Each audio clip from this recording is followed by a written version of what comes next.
Hi everyone, welcome back to my mom's channel. Today we are gonna do a tutorial on how to mix colors in whipped cream and do it properly. Add 1 drop of pink color.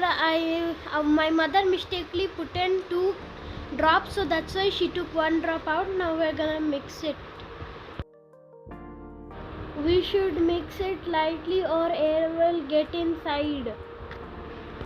And always mix with spatula.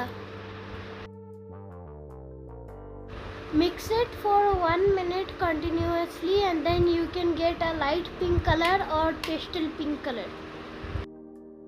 If you have another color to do, you can do the same process like this. If you want dark pink, you should put like 2 or 3 drops. Then if you want it extremely dark, you want it like dark pink, like very dark, you can put a little black.